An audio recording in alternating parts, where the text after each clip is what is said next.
morning, sir. Good morning, classmates. By the way, I am Rosemary E. Quilaton, and today I will going to discuss the part 2 of Vietnamese literature report. So the part 1 will be reported or will be discussed by my partner, Miss Rumaisa Usman. So let's start. So when we say Vietnamese literature, it is a body of literature produced by Vietnamese-speaking people primarily in Vietnam. So it has been fed by two great tributaries, the indigenous oral literature and the written literature of Chinese influence. So here is the flag of the Vietnam. So the red background symbolizes revolution and bloodshed. So the golden star represents the five main classes in Vietnamese society, which are intellectuals, farmers, workers, entrepreneurs, and soldiers. So located in the southeast region of Asia and on the South China Sea, Vietnam is a small country that is well known for its beaches, rivers, and Buddhist pagodas, as well as bustling cities such as Saigon. So, when it comes in their dialect, their national or official language is Vietnamese. And Vietnamese means it is an Asiatic language originating from Vietnam, where it is the national and official language as what I've said. So English is increasingly favored as a second language.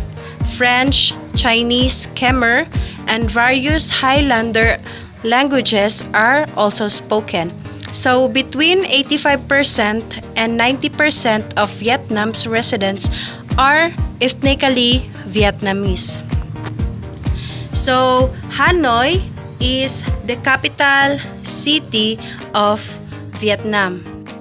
So Hanoi is known for its centuries-old architecture and a rich culture with Southeast Asian, so Chinese and French influences. At its heart is the chaotic old quarter, where the narrow streets are roughly arranged by trade. There are many little temples, including there is what we called Bakma.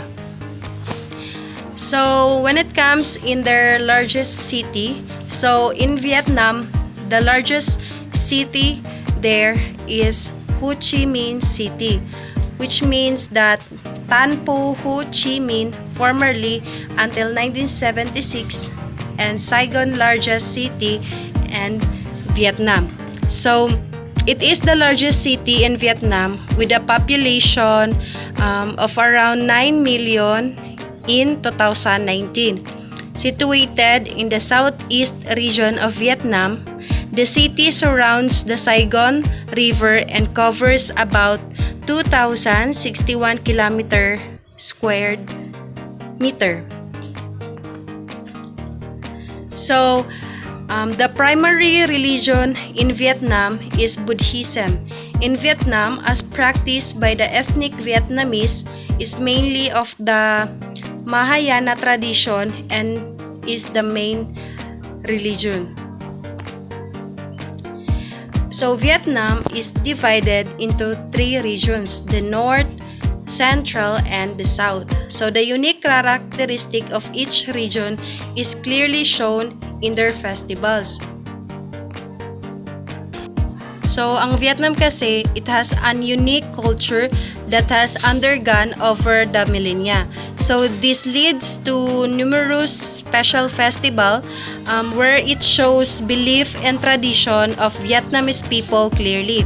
So apart from admiring breathtaking natural landscapes, it is also worth enjoying some of the festivals in Vietnam to get a better understanding of this peaceful country. So there are 10 biggest and most popular festival in Vietnam.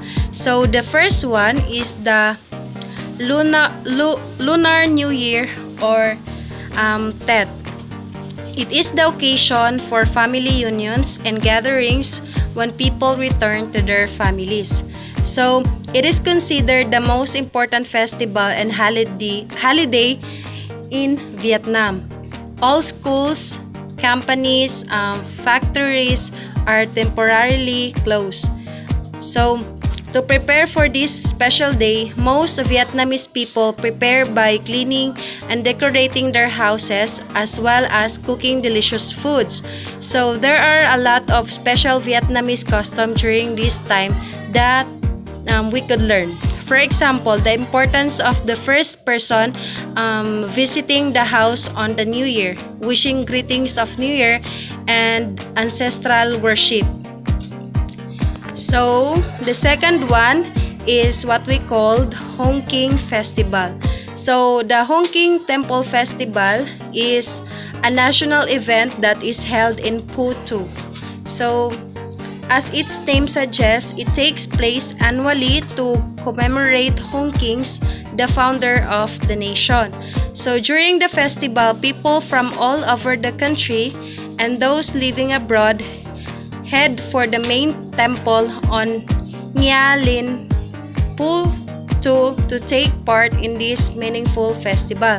So the atmosphere of the festival is always bustling, and many different folk games including human chess, bamboo swings, rice cooking competitions, wrestling, lion dance, and etc. So the highlight of the festival is the procession up to Den Cheong, or the upper temple, with participations of governmental leaders, villagers, and many visitors. So the next one is the Gyeong Festival. So Gyeong Festival, it is so meaningful and notable that it was recognized as an intangible cultural heritage of mankind by UNESCO. So in springtime annually, local people are excited to attend the Gyeong Festival. So the festival is mainly held in Podong Temple, and it is also meaningful by many Vietnamese. So during the festival, visitors can witness ceremonies including processions, cleaning the statue of Saint Gyeong, and incense offerings. So the stories will let you know information about Saint Gyeong and the 4 reasons why he became one of the 4 immortals in Vietnam. So in this festival, people will gain knowledge about the stories of Saint Gyeong and the 4 immortals in Vietnam. So the next one is Bac Nên Lim Festival, in short, it is called Lim Festival. So Lim Festival is the list of traditional festivals in Vietnam would not be complete without Lim Festival. So it is held around 12th and 13th day of the first lunar month. So this festival dates back more than 300 years. So it takes place in Bac Ninh, where Quan Hu singing features. So to start the festival, the representatives of the villagers will offer incense and flowers at the pagoda to worship Nguyen Din Dien, the man who brought great honor to Lim Town and also founded the festival. So the next one is the Perfume Pagoda Festival. So the Perfume Pagoda Festival draws visitors all over Vietnam to the iconic Perfume Pagoda. It is one of the most popular festivals in Hanoi. There are plenty of tour companies that operate day trips to the pagoda during their festivals. So on the way to Perfume Pagoda, the Vietnamese will pass by many beautiful mountainous landscapes, rice fields, and limestone caves. So after that, you can choose to climb 120-step stone stairways or take a cable car to the pagoda. So during the 3 months, the temple is always decorated with beautiful garlands, candles, and gold. So one of the most important activities in the festival is praying in the Huang Tik cave, because it is believed that if you pray here to get a son or daughter by touching the mountain, your wish will come true. And if you touch the silver or gold trees in the cave, you can pray for a wealth and prosperity. So the next one is the Buddha's birthday. So this festival is very important in the people in Vietnam. So it is said that with more than 50% of the population following Buddhist practices, Buddha's birthday becomes a really important event to Vietnamese people.